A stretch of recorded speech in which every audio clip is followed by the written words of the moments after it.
Hello বন্ধুরা, তোমরা সবাই কেমন আছো? আশা করি ভালো আছো, সুস্থ আছো। তো আমিও ভালো আছি। মৌসুমি অফিসিয়াল চ্যানেলে তোমাদের সবাইকে স্বাগত জানিয়ে আবার চলে এলাম ডেইলি ব্লগ নিয়ে। তো দেখো, আমি ডিম আর সয়াবিন সেদ্ধ করছি। তো ডিম আর সয়াবিন আর আলু দিয়ে করব। তো তার জন্য আগে প্রথমে সয়াবিনটাকে আর ডিমটাকে একসাথেই সেদ্ধ বসিয়ে দিয়েছি। তো দুই কাজ একসাথেই হয়ে যাবে। তো তার জন্য দেখো, একটু সামান্য অল্প নুন দিয়েছি, দিয়ে আর সয়াবিনটাকে ডিমটাকে একটু ভালো করে সেদ্ধ করে নিচ্ছি। আর এখানটা এই যে ভাত বসিয়েছি, ভাতটা সবে ফুটছে। তো চলো, এখন আমি বন্ধুরা ডিমটা সেদ্ধ করে ভালো করে ছাড়িয়ে নিয়েছি, আর সয়াবিনগুলো সেদ্ধ হয়ে গেছে। সয়াবিনগুলো ভালো করে চিপড়িয়ে জল থেকে তুলে নিয়েছি। আর এখন কড়াতে তেল দিয়েছি, তেলটা গরম হয়ে গেছে। আর এখন আমি অল্প করে নুন দেব, আর দেবো হলুদ গুঁড়ো দিয়ে, আর ডিমগুলোকে ভালো করে ভেজে নেব।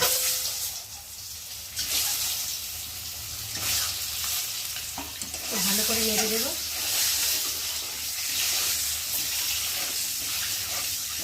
খুন্তি দিয়ে ডিমগুলোকে একটু ফাটিয়ে দেবো, যাতে ঝোলটা ঢোকে। নুন হলুদ ঝোল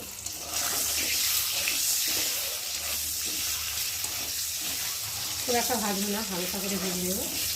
দেখো, হালকা করে ভেজে নিয়েছি। আর এখন আমি একে একে ডিমগুলোকে তুলে নেব।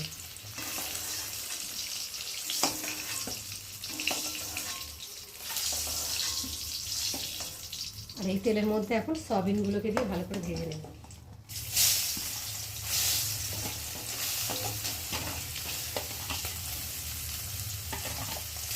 সয়াবিনটা একটু ভালো করে নেড়ে চেড়ে ভালো করে ভেজে নেব।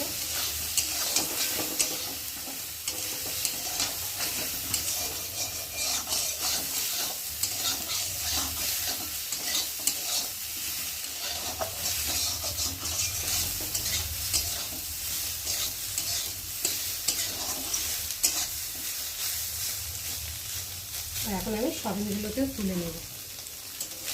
খুব একটা ভাজলাম না, হালকা করে করে ভাজলাম। বেশি ভাজলে খুব শক্ত ভাগ হয়ে যায়, আর খেতে ভালো লাগে না।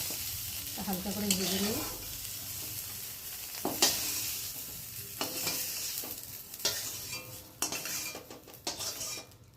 দেখো, ভেজে নিয়েছি। আর এখন কড়াতে আমি তেল দেব।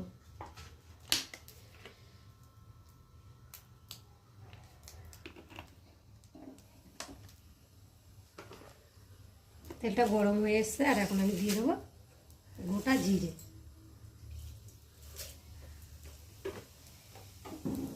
জিরেটা একটু ভেজে নেব।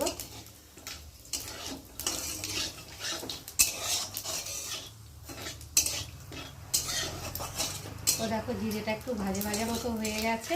আর এখন এই যে কেটে রাখা আলুগুলোকে দিয়ে ভালো করে ভেজে নেব।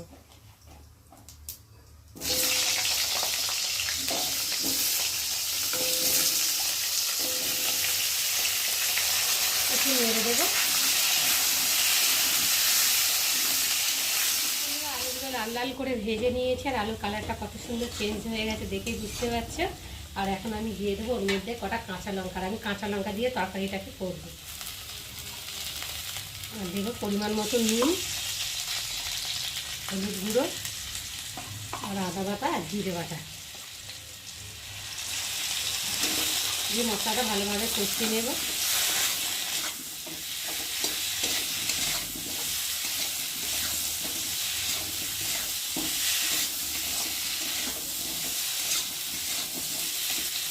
দেখো, মশলাটা ভালোভাবে কষানো হয়ে এসেছে।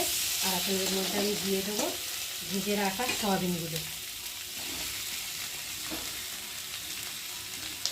সয়াবিনের সাথে মশলাটা ভালোভাবে কষিয়ে নেব।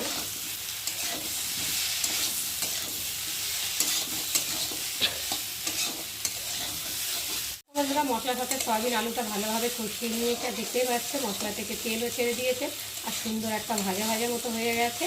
আর এখন আমি ভালো করে একটু নাড়াচাড়া করে নিয়ে আর আমি এখন জল দিয়ে দেবো।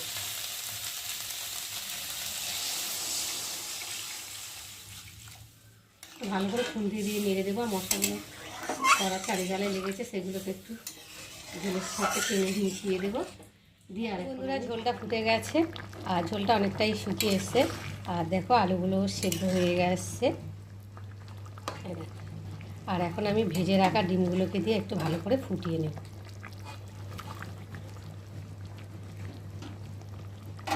একটু নেড়ে দেবো। দিয়ে আর এবার আমি এলাম 2 মিনিট পরে, এবার ঢাকাটাকে খুলবো। তো চলো একটু ভালো করে নেড়ে দেবো। আর দেখো কত সুন্দর হয়েছে কালারটা। যেহেতু কাঁচা লঙ্কার তরকারি তো এরকমই কালারটা হবে। আর কাঁচা লঙ্কার তরকারি টেস্টও লাগে, খেতেও ভালো লাগে, পেটের কোনো সমস্যা হয় না। গুঁড়ো লঙ্কা খেলে তো পেটের ভীষণ সমস্যা হয়। তো তার জন্যই তোমাদের দাদাভাই বলেছে কাঁচা লঙ্কা দিয়েই করবে, আর আমি কাঁচা লঙ্কা দিয়েই তরকারিটা করেছি। আর এখন আমি দিয়ে দেবো নামাবার আগে একটু চিনি, আর দিয়ে দেবো একটু মিট মশলা, দিয়ে একটু ভালো করে নেড়ে চেড়ে নেব। একটু ঝোল ঝোল মতো রাখবো, কেননা আলুতে আবার সয়াবিনে টেনে নেবে তার জন্যে। তো বন্ধুরা, আজকে আমার এই আলু ডিম সয়াবিনের রেসিপি কেমন লাগলো তোমরা কিন্তু অবশ্যই কমেন্ট করবে। আর ভালো লাগলে লাইক কমেন্ট শেয়ার করো। আর আমার চ্যানেলে যদি নতুন হয়ে থাকো চ্যানেলটাকে সাবস্ক্রাইব করো। তো চলো আবার তোমাদের সঙ্গে দেখা হবে পরের ব্লগে। ততক্ষণ তোমরা তোমাদের খেয়াল রাখো, তোমরা আমার চ্যানেলটাকে সাবস্ক্রাইব করতে থাকো, আর আমি এই ডিমের তরকারিটাকে ঢালতে থাকি।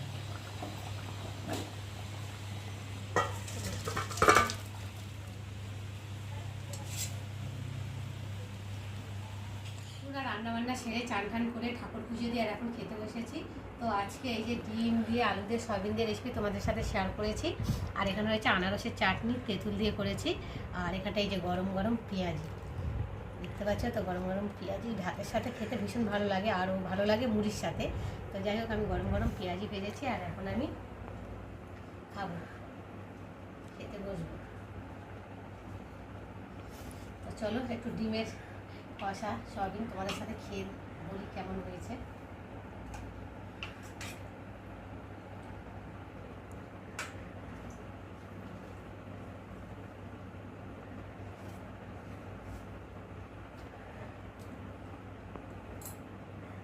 অসাধারণ হয়েছে খেতে, তার সাথে গরম গরম পেঁয়াজ।